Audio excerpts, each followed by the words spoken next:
Delivery Wow ay Pastor Tamaka, Apostolic Believers of Christ International, Bishop Salmian. The program like is share, subscribe, and post notification bell for update every day the new videos. Thank you so much. God bless us all. Magandang hapon po sa lahat sa ating mga viewers, listeners dito po sa ating YouTube channel, sa Facebook. Maraming kapayapaan at tabag ng Diyos ay sumasa atin sa magitan ng ating Panginoon si Kristo. Ito piling ko Pastor Tamaka, Apostolic Believers of Christ International. Kapatid, sa oras na ito ay ating pasalamatan ang Panginoon sa kanyang kabutihan. Hindi po tayo pinabayaan ng Diyos sa bawat araw. Patuloy po ang Panginoon na nagabay po sa atin kahit na po sa mga pagsubok na ating naranasan. Subalit ang Diyos po ay hindi po tayo pinabayaan. Tutulungan po tayo sa mga pagsubok at siya po ang humarap ng paraan para ang mga pagsubok na ito na ating naranasan ay ating pagtagumpayan. Now, sa lahat po ng ating mga viewers dito po sa ating YouTube channel, so huwag natin kalimutan mga kapatid na i-like and share lang po natin ang salita ng Diyos at subscribe natin, din i-post natin ang notification bell para po updated po tayo sa bawat araw ng mga video na atin pong iparating po sa inyo para po sa kaligtasan. Ito po hangad natin siguro mga kapatid sa ating panahon ngayon. Wala sigurong tao na hindi po nahangad ng kaligtasan, kahit siguro tanungin natin ang nasa kulungan at yan ang kasamaang tao, sabihin natin na natulan na po sila ng kanilang ginagawang kasalanan. Pero kung tanungin natin sila mga kapatid ay meron pa rin silang pag-asa ng kaligtasan. Kaya lang sa ating pamisalimutan mga kapatid, hindi po natin maiwasan talaga na minsan po ang ating ugali yan na po ang nasusunod, hindi po ang kalooban ng Diyos. Kaya yun talaga, dahil po sa ating paglabag sa batas sa lupa ay may hatol kaagad tayo sa kulungan. Ang iba talaga ay nabaril, ang iba talaga ay hindi naasahan ng mga pangyayari ay nangyari talaga dahil po na mga kapatid na pasaway po tayo. Kaya po ating mga magulang ay sinasaway po natin, hindi po tayo mga kapatid sumusunod na kanilang mga turo sa atin na kabutihan. Kaya yan po mga kapatid talaga may kapahamakan po tayo na sa lupa pa lang, lalo po sa impyerno mga kapatid na napakatindi po na impyerno. Wala na pong kapahingaan doon. Kaya po sa pahayag in chapter 20 verse 10 na doon sa impyerno araw-gabi ay magdurusa po ang dyablo, bula ang propita, itong halimaw at saka mga tao na kanyang naligaw. So araw-gabi mga kapatid, wala pong kapahingaan, no? Walang kapahingaan po mga tao doon na naligaw po ng dyablo. Now naman natin siguro mga kapatid inaasahan na yung impyerno ay mapuntahan natin dahil kaya nga nagumuhay po tayo na may takot sa Diyos para maiwasan po natin ang impyerno mga kapatid. So hindi maiwasan talaga ang impyerno kung ang atin lang pong layunin ang nasunod. Pero kung ang Diyos po ang sundin natin, so maaaring maiwasan ang impyerno at mapuntahan natin mga kapatid ang buhay na walang hanggang. Ito po ang paraiso. Kaya lang sinasabi ko mga kapatid na hindi maiwasan talaga sa ating panahon ngayon na minsan talaga ang ating pamumuhay sa limutan ay nalipin po tayo dahil po sa paraan ng dyablo. Ito sinabi sa Ephesians in chapter 2 verse 1 up to 2 na noon una patay tayo sa harapan ng Diyos sa ating pagsuway, sa ating pagkamakasalanan. At sa verse 2, namumuhay tayo na ayon po sa makalaman, makamundo ng pagnanasa. At tayo po mga kapatid ay hindi sumunod ng mga aral ng Diyos, salita ng Diyos, dahil po sa ating puso ay ito po ay nakasira po dahil po si Diablo na humarap ng paraan para po yung mga salita natin napakinggan ay masayang lang po hindi sabi natin mga kapatid, pakinabangan.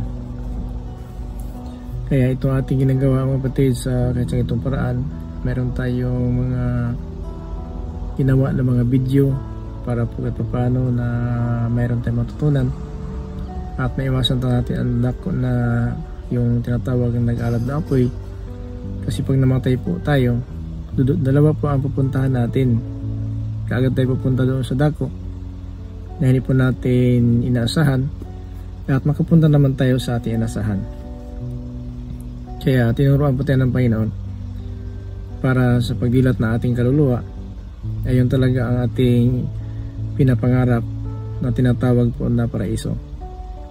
Pero mga kapatid, kung hindi po natin pahalagaan ang salita ng Diyos, sumapahamak tayo tulad ng isang mayaman na hindi inasahan niya sa kanyang pagkamatay, nakapunta po sa nag-alab na apoy at magsisiman siya doon, wala na po siyang magawa kundi naalala po niya 5 kapatid na buhay na sana po maiwas doon sa dako na kanyang kinalagyan. So nawa man ang kaluluwa sa kanyang kapatid na buhay, pero wala din siya magawa kasi naman na babalik pa diyan sa kanyang pamilya para sa pagsabihan lang po, wala na po kasi yung Biblia na po ang nagsasabi dito para po sa atin mga kapatid na itong nakasulat sa Biblia. Ito talaga ay ginawa ng Diyos, sumitan po ng mga propeta, mga apostol. Kung sa atin ngayon yung mga kapatid na binigyan ng Panginoon ng pagkataon na malaman po natin pamumuhay po na nararapat po sa Panginoon upang na hindi po tayo hatulan. Na naman natin ipinagmalaki ang ating mga karunungan, tradisyon, relihiyon, doctrine, or ano pa man ang ating natapos sa limutan na ito. Hindi po yan mga kapatid ating basihan na dahil po sa ating nakamtan ay tama na po.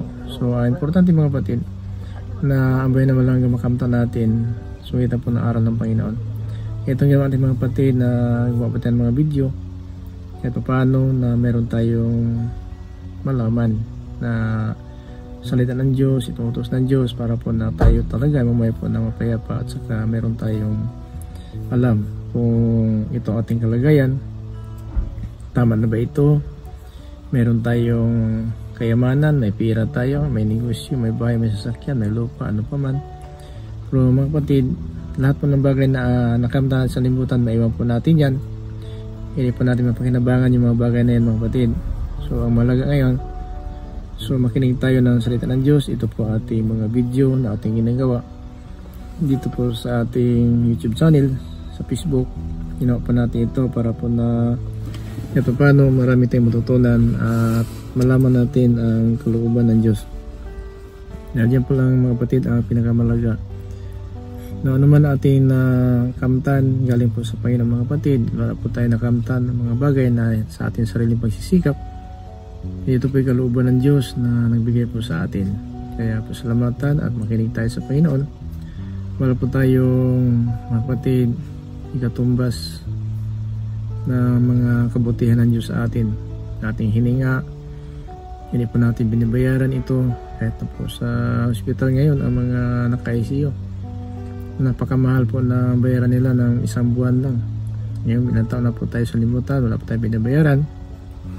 Hindi, may masunurin lang po tayo sa Panginoon sapagkat yan lang po ang pinakamahalaga na ayaw talaga ng Diyos na may isang mapahamak.